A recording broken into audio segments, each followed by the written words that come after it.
ఉల్లి రైతులకు 3,000 రూపాయలు మద్దతు ధర ఇవ్వాలని AICC chief YS Sharmila demand చేశారు.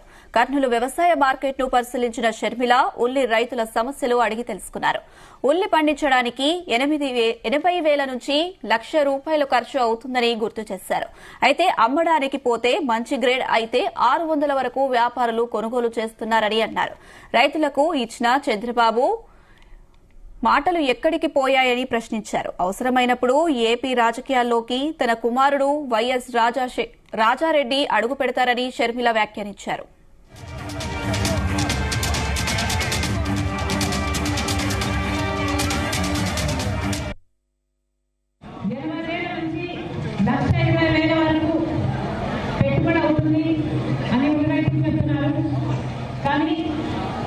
అమ్ముకుందామంటే మాత్రం క్వింటాలు 600 రూపాయల కంటే రావటం లేదని చెప్తున్నారు.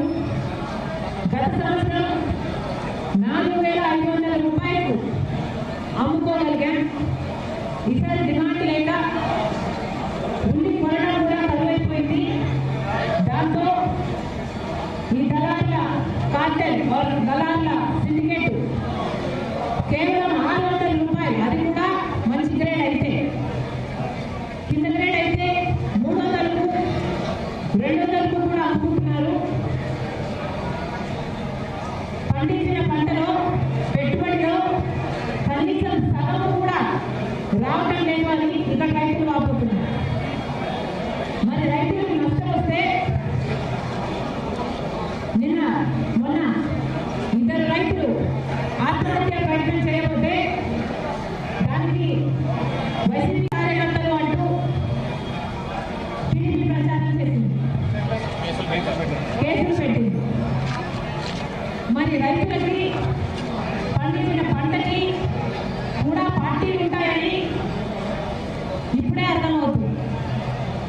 కూటమి సర్కార్కి, చంద్రబాబు గారికి ఇది కాదు. మళ్ళీ చెప్తున్నా, ఇక్కడ ఉల్లి రైతులు చాలా కష్టాలలో ఉన్నారు. 600 రూపాయల కంటే రావటం లేదు. చంద్రబాబు గారు డిఫరెన్స్ అమౌంట్ మద్దతు ధర 1,200 అయితే ఆ డిఫరెన్స్ అమౌంట్ ప్రభుత్వం ఇస్తుంది అన్న జాయింట్ కలెక్టర్ మాట మీద ఇక్కడ చాలా మంది రైతులకి నమ్మకం లేదు అని చెప్తున్నారు. మళ్ళీ చెప్తున్నాం, చంద్రబాబు గారు ఇది వరకు కూడా ఇదే రకంగా మాట్లాడడం జరిగింది అని ఇక్కడ రైతులు చెప్తున్నారు. ఇది వరకు కూడా బకాయిలు ఉన్నాయి రైతులకి. గత సంవత్సరాలలో చంద్రబాబు గారు ఇచ్చిన మాటే ఇంతవరకు నెరవేరలేదు అని చెప్తున్నారు. మరి ఇప్పుడు అదే చంద్రబాబు గారు మళ్ళీ ఇప్పుడు డిఫరెన్స్ అమౌంట్ ప్రభుత్వం వేస్తుంది అని చెప్తున్నా కూడా మాకు నమ్మకం కుదరడం లేదు అని ఇక్కడ రైతులు చెప్పడం కూడా జరుగుతుంది.